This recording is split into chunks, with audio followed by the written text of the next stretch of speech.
Ok, cho ngày năng dương mà update install xem PP version ថ្មី 2025 ចឹងវាមើលទៅដូចជាអត់មានអីខុសប្លែកពី version ចាស់ទេយើង download file មកហើយយើងគ្រាន់តែ next ទៅហើយទុក path វានៅ drive C ហើយយើងរងចាំ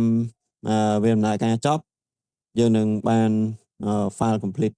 install មួយហើយយើងមាន shortcut នៅលើ desktop ហើយអ្វីដែលយើងចង់បង្កើតវីដេអូនេះមានន័យថាយើងចង់ config វាម្ដងទៀតជាមួយ version ថ្មីដល់ពេល install ហើយយើង start គឺវាអត់ដើរទេវាport 80វាអត់ដើរអញ្ចឹងយើងត្រូវការ config port វាដូរ port នៅក្នុងករណីនេះខ្ញុំដូរទៅ88ហើយជាទូទៅគឺបញ្ហានៅកន្លែងហ្នឹងគឺយើង config port ហ្នឹងអត់ដើរអញ្ចឹងកន្លែងនេះខ្ញុំកំណត់ permission ថែមនៅក្នុងdrive C នៅលើ folder ដែលយើងបាន install ហ្នឹងក្នុងគោលបំណងថាចង់ឲ្យfile ដែលយើង install ហ្នឹងមាន permission full អញ្ចឹងយើងអាច add everyone ទៅលើ folder មួយហ្នឹងទៅអញ្ចឹងហើយយើង next វាមក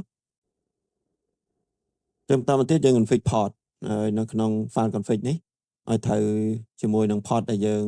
manual ជាមួយនឹង tool មិញអញ្ចឹងពេលវា change ទៅវានេះ http config នេះយើងត្រូវដូរដាក់88ដែរកន្លែងហ្នឹងឯងដែលយើងដូរឲ្យភាគច្រើនអត់ដើរអញ្ចឹងយើងចុច start មកហើយវាដើរ admin này តមកទៀត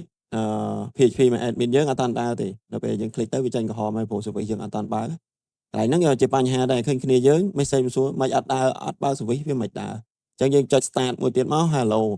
អូខេហើយយើង refresh អញ្ចឹងករណីដែល install មានន័យថាឥឡូវហ្នឹងគឺវាយើងអាចបង្កើត database បានហើយតែយើងនៅ connect ជាមួយ tool ហើយនឹង change password